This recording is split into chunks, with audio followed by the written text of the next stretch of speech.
Revelation chapter 12, I'm going to start with verse 1. It says, "And there appeared a great wonder in heaven, a woman clothed with the sun and the moon under her feet, and upon her head a crown of 12 stars. And she being with child cried, travailing in birth, and pained to be delivered. And there appeared another wonder in heaven, and behold, a great red dragon, having 7 heads and 10 horns, and 7 crowns upon his heads. And his tail drew the third part of the stars of heaven, and had cast them to the earth. And the dragon stood before the woman which was ready to be delivered, for to devour her child as soon as it was born. And she brought forth a man-child, who was to rule all nations with a rod of iron, and her child was caught up unto God and to his throne. And the woman fled into the wilderness, where she hath a place prepared of God, that they should feed her there 1,260 days." And I guess I'll stop right there, because we're picking up in that section today. We'll start, I guess, with verse 5. Okay. But go ahead, sir. Okay. So we touched on verse 5 a little bit. So we said last Wednesday that the woman was Israel, and the dragon, of course, was Satan. Let me see here, and the child was Christ. Yeah. So anyway, we went over there, but we'll go over some more scripture. So if Debbie, if you would read verse 5 and 6 for us again, please, and we'll just go we went over some of these scriptures before, so we want to just touch on them again to get us where we are. So we got the woman is Israel, the dragon, or whatever you want to, the beast, the red dragon is Satan, and the child is Christ. Okay, but go ahead. We'll read that again, Debbie. Okay. She gave birth to a son who was to rule all nations with an iron rod. And her child was snatched away from the dragon and was caught up to God and to his throne. And the woman fled into the wilderness, where God had prepared a place to care for her for 1,260 days. Okay, and if you would, Trish, go to Genesis 3:15 and read Genesis 3:15. Just read some familiar scriptures, and I think part of it had to do with what we was doing over in our Bible quiz. So we'll go with our Bible quiz to see if it follows right along with it. So, and then Mary, I'm going to have you go to Psalms chapter 2, verse 9. We could read all of Psalms chapter 2, but I tell you what, when you go to Psalms chapter 2, read 7, 8, and 9. 7, 8, 9. Yeah. 15. Yes, ma'am. And I will put enmity between thee and the woman, and between thy seed and her seed. It shall bruise thy head, and thou shalt bruise his heel. So he'll put in between, say it, read it again so we get it exactly right. And I will put enmity between thee and the woman, and between thy seed and her seed. It shall bruise thy head, and thou shalt bruise his heel. So who are we talking about here? These two characters, Satan and Christ. Yes, of course. So good job. So we're talking about Satan and Christ. Christ again is identified here, even all the way back to Genesis. I mean, you think about that. Psalms chapter 2, I think 7, 8, and 9 would be better, Mary. Okay. I will declare the decree. The Lord has said unto me, Thou art my son, this day have I begotten thee. Ask of me, and I shall give thee the heathen for thine inheritance, and the uttermost parts of the earth for thy possession. Thou shalt break them with a rod of iron. Thou shalt dash them in pieces like a potter's vessel. So again, the child that is going to be ruler with a rod of iron, the same one in Psalms chapter 2, the same one in Revelation chapter 12, is the Son of God. Who is the Son of God? Christ the Lord. That's right. All right, Jimmy, if you would, run over to Isaiah 16, 1 through 5. Isaiah, should have told you that ahead of time. Isaiah 16, 1 through 5. Isaiah 16. Here we go.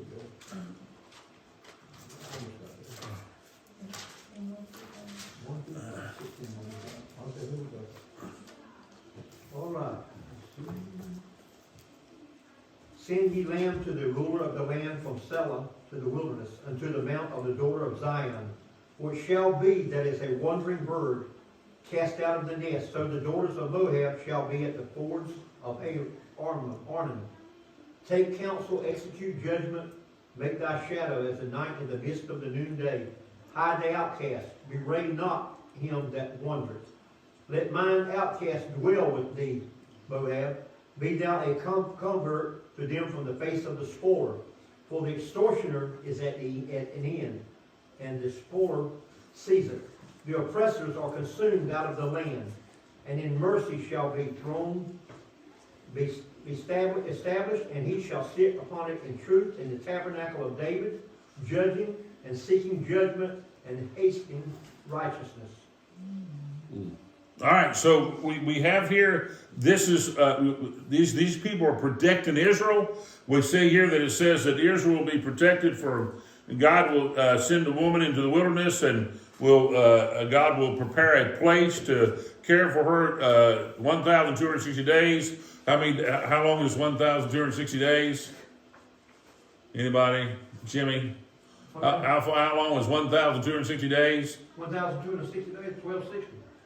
What do you mean? 3.5 years. Okay, 1 year. Okay. Yeah, 3.5 years. Yeah. Well, it was, Okay, got it. you gave us the answer before, 3.5 years. Yeah. And so here we have the nation of Israel flee. So this is Petra, as people have it, according to where you read, but say this is Petra. So you see here where God has prepared a place to protect his nation from a relentless attack. And they will stay there until the tribulation time is over with, or until the bad time is over with. So I don't know that this is the place where Israel's going to flee now. But there is a place in the Bible, Isaiah 16, if you read, where God has prepared a place to save his children. So I don't know, but God's going to take care of them like he's always took care of them. Although Satan's going to try to wipe them off the face of the earth, God's going to take care of them, see. So here we're going to get into this battle here in a minute. We'll read it, and then we'll get into the battle a little bit further. So we have Israel, we have the dragon, Satan, we have the child, Christ, and we have Israel now being fled into the wilderness. See, Satan had a pact. This Antichrist had a pact with Israel. And how long did that pact or that covenant last? How long did that contract last? Jimmy, you tell us. 3.5 years. Thank you. Jimmy tells us 3.5 years. But after the 3.5 years is over with, what does Satan do now? What's he do? To let Israel know that the pact or the contract is over. Come on, guys. We went over this, so we'll go over it. What does Satan do? He stops the sacrifices. He ends what they're doing. And he sets himself up to be God. And where does he set himself up to be God at? In the temple of God, the holy of holies. There you go. Mary's got the answer. The abomination of desolation is what it's called. So then Israel knows, hey, man, this is bad.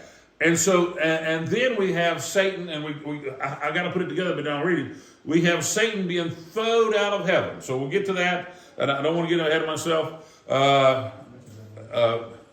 Cassie, if you read verse 7, 8, and 9 for me. 7, 8, and 9. Then there was a war in heaven. Michael and his angels fought against the dragon and his angels. And the dragon lost the battle, and he and his angels were forced out of heaven. This great dragon, the ancient serpent called the devil, or Satan, the one deceiving the whole world, was thrown down to the earth with all the angels. All right, real quickly, and then we're going to get into this. I'm going to say, Sherry, if you'll go over there to Job chapter 1, you're going to have you do 6 through 12. Debbie, Zechariah 3, 1 through 2. And Trish, Luke 22, 31. But real quick, all right, we read, where's the war taking place at? Heaven. In heaven. So there's something going on. Who's fighting this battle in heaven? The war is taking place in heaven. Who's fighting the battle? The devil. Well, the devil is going to be fighting. That's the last part, yeah, Satan and his angels. And who's fighting? Who's the other person?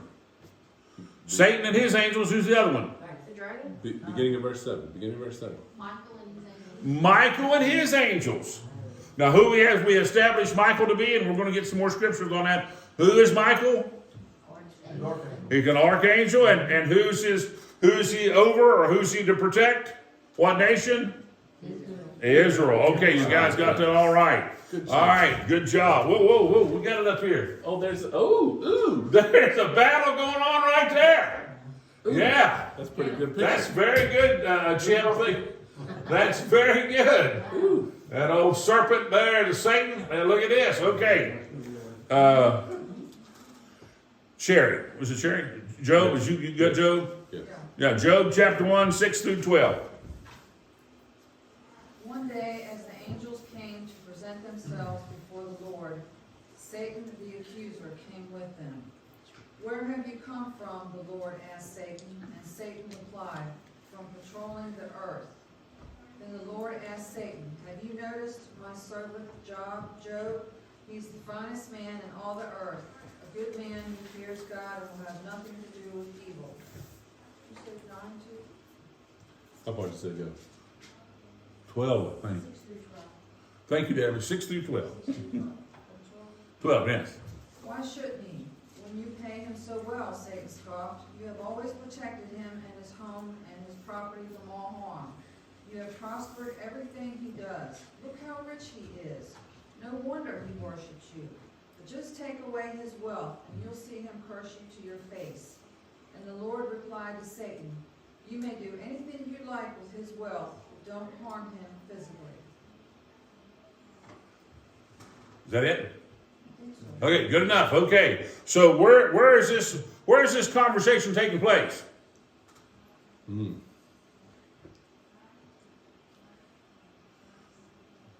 Where are we having this conversation at?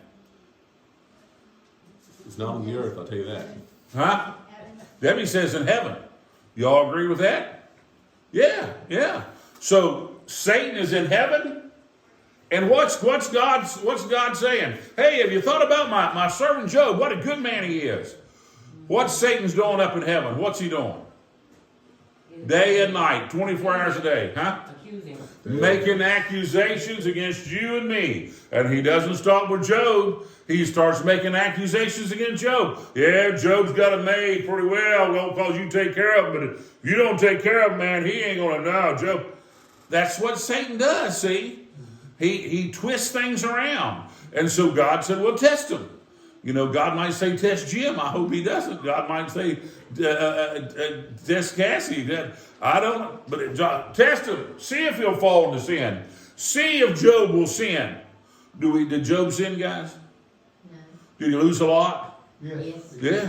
Did he lose a lot? But he still didn't turn from God, did he? So there is Satan in heaven making accusations, and he does that for all of us. All right. Who had Zechariah? Me. Okay. Then the angel showed me Joshua, how do you say it? The high priest standing before the angel of the Lord. The accuser, Satan, was there at the angel's right hand making accusations against Joshua. And the Lord said to Satan, I, the Lord, reject your accusations, Satan. Yes, the Lord, who has chosen Jerusalem, rebukes you. This man is like a burning stick that has been snatched from the fire. All right, where are we at again? Where's this conversation taking place? In heaven. What is Satan doing? Accusing. He's accusing again. That's what Satan does. He's in heaven. He's making accusations. You'll see this. You'll see the point here in a minute. And that's the way he's trying. Really, he's trying to defeat us, but he's also trying to defeat Christ. Luke 22:31. And the Lord said, Simon, Simon, behold, Satan hath desired to have you, that he may sift you as wheat. What is Satan trying to do, Simon, which would be Peter? What's he trying to do? He's trying to Sift him as wheat, yeah. That can't be good. Yeah. All right, we'll run here and get a few more. Mary, Jude, verse 9 in Jude. Jimmy, Daniel chapter 10, verses 13. Cassie, Daniel chapter 12, verses 1. So we see we have Satan in heaven here. So these people say that Satan didn't ever go to heaven. Yeah, he did. Yeah. So we're going to do Jude verse 9, Daniel chapter 10 verse 13, and Daniel chapter 12 verse 1.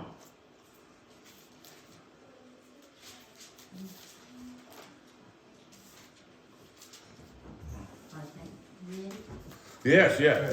Jude verse 9.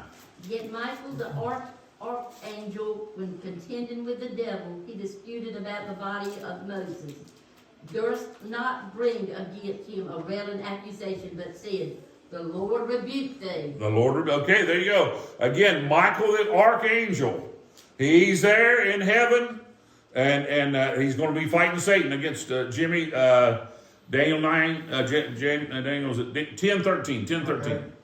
But the prince of the kingdom of Persia withstood me 21 days. But lo, Michael, one of the chief princes, came to help me. I remained there with the kings of Persia.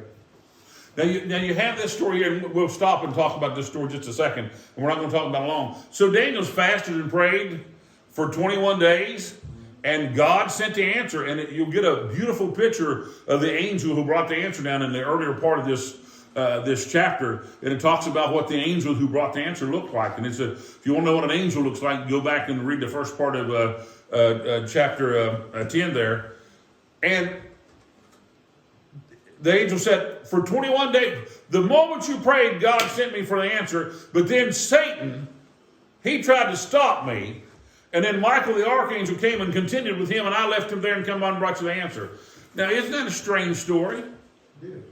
Now, think about that. So, Daniel prayed, fasting and prayed. He's fasting and praying now. Daniel prayed, and he fasted, and the answer didn't come. Why didn't God just give him the answer the very first day? Don't God have that power and authority? Couldn't God say that? He was tested. I mean, You want to make it wait. well, why did he allow this 21-day period to go on? To see what he would do. Huh? To see what he would do. I couldn't hear what she's saying. To see what he would do. You're exactly right. What's Daniel going to do? What did Daniel do? Daniel continued to fast and pray, didn't he? And God sent him the answer. So sometimes the God's testing us. Didn't he test Job? Sure. Here he's tested Daniel. Sometimes he's testing us to see what we will do. How does he know what we will do unless he puts us through a test? Right. Is there anything wrong with God putting us through a test? No. No. See, what did Job do? What did Daniel do? And what did Jim do when he got through? What did you do when, you know? So, all right, where was we at here? Daniel 12:1. At that time, Michael, the archangel who stands guard over your nation, will rise. Then there will be a time of anguish greater than any since nations first came into existence.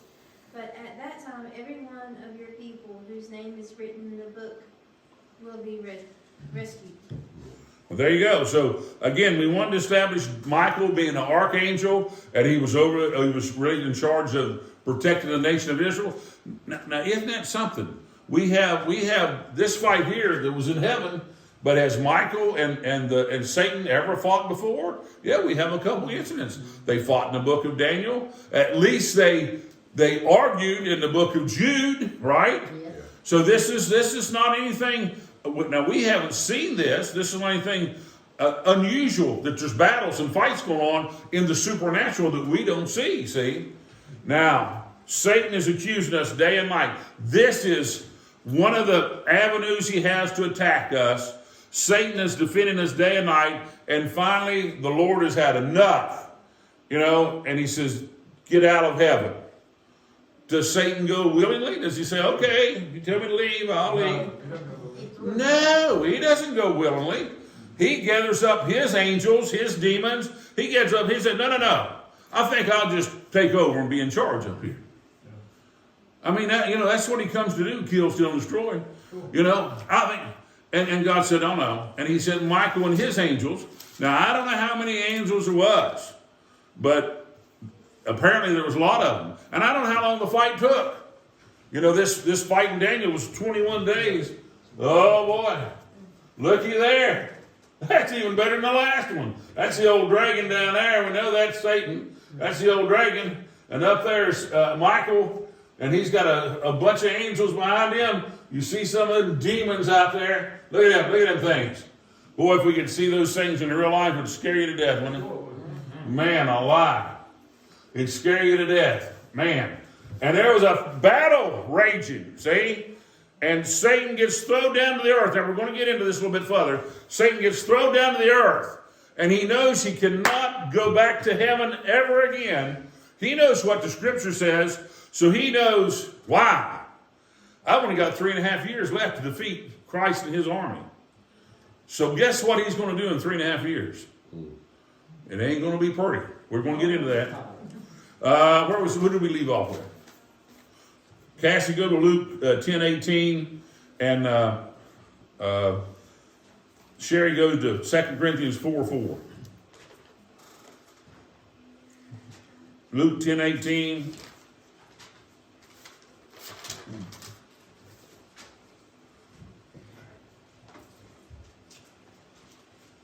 And it's 7:50.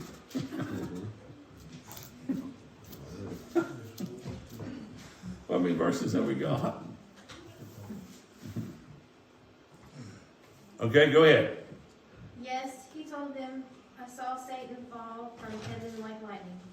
So Satan fall. So I guess when Michael finally got a hold of Satan and threw him to the earth, he really threw him to the earth. Said he fell like lightning. Wow. Yeah. Looks like lightning there, doesn't it? Yeah. When he come down fast. When Michael finally got a hold of him, the fight didn't last long. I don't know how long he got away from him, but when Michael finally got a hold of him, Jesus said, I seen him fall to the earth just like lightning. Whoa! Down there he went. Thanks, Grab, you on the winning side. Yes, thank you. Have you on the winning side. All right, and this is the scripture that Debbie gave us a couple Wednesdays ago, and I'm going to put it in there. 2 Corinthians 4:4, Sharon. Satan, who is the god of this evil world, has made him blind, unable to see the glorious light of the gospel that is shining upon him, or to understand the amazing message we preach about the glory of Christ, who is God. The thing about that, we say Satan is the god of this world, and he's blinding folks. At least he's blinding folks that allow themselves to be blinded. See, he's blinding folks. Why are these things going on, you ask? What's going on here? What's going on here? Folks are blinded by Satan, but they allow themselves to be blinded by Satan. Satan can't blind you unless you allow yourself to be blinded. Okay, let's see, back around to Debbie, I guess. All right, Debbie, let's go to verse 10 and read verse 10. Okay, let me get there. Then I heard a loud voice shouting across the heavens, it has come at last, salvation and power and the kingdom of our God, and the authority of his Christ. For the accuser of our brothers and sisters has been thrown down to earth, the one who accuses them before our God day and night. All right. Satan, or one of his angel demons, makes accusation against us in heaven 24 hours a day, 7 days a week. But now he's cast out of heaven and can no longer do that. Those of us that are in heaven rejoice greatly over this. You imagine, we're in heaven, aren't we? And we see what's going on. We see Satan up there accusing our children, accusing our brethren, accusing the nation of Israel, accusing 144,000, all the time. You know, and all of a sudden, there's a big war going on, and Satan's cast out of heaven like lightning falling to the ground. You think we're happy about that? Yeah. There's some rejoicing going on in heaven, see? They say salvation, power, kingdom of our God, authority of his Christ. I mean, we began to jump up and shout. You know, something good happens to you, you begin to jump up and shout, you know. And that was something great happened. So there's rejoicing going on in heaven because Satan is cast out of heaven, never allowed to go back there again. Wow. That's some great stuff. One of Satan's strategies to defeat Christ has now ended. He can no longer go to heaven. He must concentrate his full fight on the earth. And he will put a fierce fight that he knows he's going to lose, but he's going to put up a battle now. So you think about all the things that Satan can come up with. Wow. All right. Trish, 13 and 14.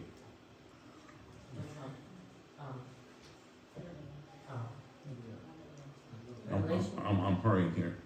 Revelation 12, 13, 14. Yeah, Revelation 12. Yeah, I'm sorry. Revelation 12, 13 and 14. You're doing good. Huh? You're doing good. Mary, go to Exodus 19:4. And when the dragon saw that he was cast unto the earth, he persecuted the woman which brought forth the man-child. And to the woman were given 2 wings of a great eagle, that she might fly into the wilderness, into her place, where she is nourished for a time, and half a time from the face of the serpent.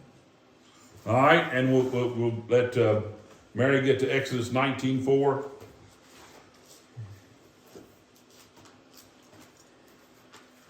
Jimmy, if you would, you go to Ezekiel 38:22.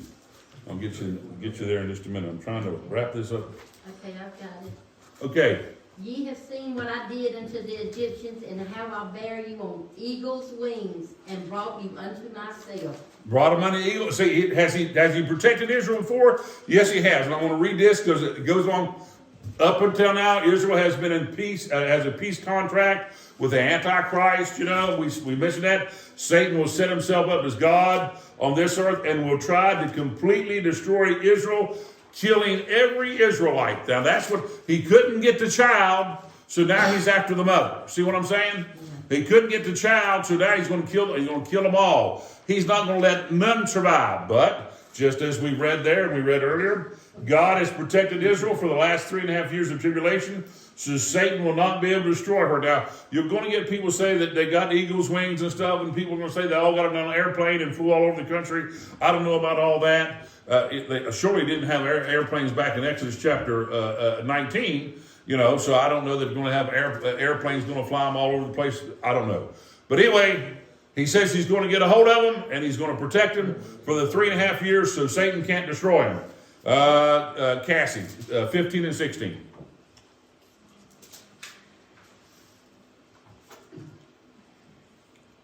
Then the dragon tried to drown the woman with a flood of water that flowed from his mouth.